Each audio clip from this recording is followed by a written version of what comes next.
Well, good afternoon. It is an honor to be here today. I appreciate the opportunity to meet with you and to speak on the continuing evolution of the Transportation Security Administration, our place in the global counterterrorism community, and our latest efforts to strengthen aviation security through the ongoing development and implementation of risk-based, intelligence-driven security initiatives. Now, of course, last fall, we marked the 10th anniversary of both the 9/11 attacks and the legislation known as ATSA, ATSA, the Aviation and Transportation Security Act, passed by the United States Congress on November 19th of 2001, signed by the President several days later. Those both as an important part of our country's response to those horrific attacks. So TSA was created through that legislation, and we continue to be proud of how TSA was staffed and operational in less than 1 year.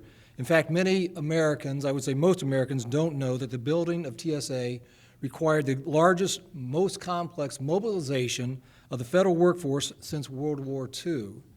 As TSA administrator, I've been privileged to know and work with a number of dedicated individuals who know our agency's story better than anyone because they helped write it.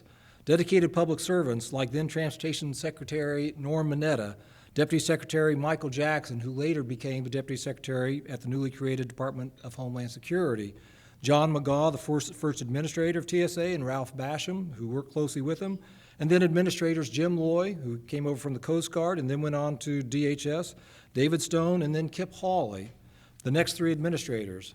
And also on that list is our current Deputy Administrator, Gail Rosides, who is seated here, who is also there at the start. And as just one of a handful of public servants, given the urgent task of standing up a new security agency whose sweeping mission has always been to protect our nation's transportation systems to ensure the freedom of movement for people and commerce. I'd also note that Gail served for 18 months as the acting administrator before my arrival, and the American people are more secure because of her outstanding service. So at its core, the concept of risk-based security demonstrates a progression of work TSA has been doing throughout its first decade of service to the American people. It's an understanding, really an acknowledgement, that we are not in the business of eliminating all risk associated with traveling from point A to point B. Risk is inherent in virtually everything we do. Our objective is to mitigate risk, to reduce it as much as possible, and to ensure that the potential for anyone to commit a deliberate act against our transportation system is mitigated. Before I go further, I want to take just a moment and mention another significant anniversary within the TSA family. Teresa mentioned the Federal Air Marshal Service. Well, last Friday, on March 2nd, the men and women of the Federal Air Marshal Service, who today comprise TSA's primary law enforcement component, celebrated their 50th anniversary. Originally safety inspectors for the U.S. Customs Agency, the first class of 18 peace officers, as they were called, was sworn in 50 years ago and began building the legacy of protection which today's officers uphold every time they board an aircraft. While their core mission to protect the flying public has remained constant over the years, Federal Air Marshals today have an ever-expanding role in Homeland Security, and they work closely with other law enforcement agencies to accomplish their mission. Air Marshals today are integrated with key counterterrorism partners such as the National Counterterrorism Center, the National Targeting Center, and on many of the FBI's Joint Terrorism Task Forces around the country. They're also a critical part of the effective partnerships that are essential to nearly everything that we do in TSA. So to help set the stage for the emergence of the risk-based, intelligence-driven transportation security system we are building at TSA, I think it's helpful to take a brief look back and recall what transportation security looked like prior to the September 11th attacks. Because, as you are aware, what was in place then bears little resemblance to the strong, multi-layered system in place today. And that's especially true when we talk specifically about aviation security. So remember that before September 11th, there was one, no cohesive system in place to check passenger names against terrorist watch lists in advance of flying. Two, only limited technologies in place for uncovering a wide array of threats to passengers and aircraft, and we saw how effective those were or were not on September 11th. Three, no comprehensive federal requirements to screen, check, or carry on baggage. Four, minimal in-flight security on most flights. And five, From an intelligence coordination standpoint, before 9/11, there was a lack of timely intelligence sharing in both directions, both from a federal level to the individual airports and from an individual airport to the national level.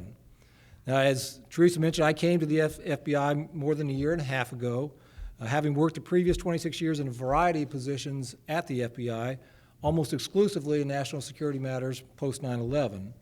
So that experience with a range of partners inside the law enforcement and intelligence communities, both here in the U.S. and overseas, has helped shape my approach to solidifying TSA's place within the national counterterrorism continuum. Every day, we strive to ensure our operational planning and decision-making process is timely, efficient, and coordinated as possible, and critically, based on intelligence. We work to share critical information with key industry shareholders, many of whom are here today, wherever appropriate, and we're constantly communicating with our frontline officers through shift briefings held several times a day. Thanks to some of these effective partnerships we forged with industry stakeholders, including, of course, with our airline and airport partners, and with law enforcement colleagues at every level, TSA has achieved a number of significant milestones during its first 10 years of service. These include things such as matching 100% of all passengers flying into, out of, and within the United States against government watch lists through the Secure Flight Program, which was previously run by the airlines. It includes screening all cargo transported on passenger planes domestically, and as you know, we work closely with our international partners every day to screen 100% of high-risk inbound cargo on passenger planes. We're also working hard with these same partners to screen 100% of all international inbound cargo on passenger planes by the end of this year. And it also includes improving aviation security through innovative technology that provides advanced baggage screening for explosives. I do want to touch just for a moment on surface transportation also and mention our Viper teams. In the time that we have conducted over 17,000 visible intermodal prevention and response, or Viper operations. We currently have 25 multimodal Viper teams working in transportation sectors across the country to prevent or disrupt potential terrorist planning activities. Additionally, since 2006, TSA has completed more than 190 baseline assessments for security enhancement for transit, which provides a comprehensive assessment for security programs in critical transit systems. Now, we're seeing the benefits of how these steps, combined with our multiple layers of security across the different transportation sectors, which include the opportunities we have for cutting-edge technology, help keep America safe each and every day. Since our stand-up in 2002 in aviation security, we have screened nearly 6 billion passengers. Think about that, 6 billion passengers. Our frontline officers have detected thousands of firearms and countless other prohibited items, and we have prevented those weapons from entering the aircraft. In fact, more than 10 years after 9/11, TSA officers still detect, on average, between 3 and 4 firearms every day in carry-on bags at security checkpoints around the country. The good news is that's down slightly from the 2011 averages.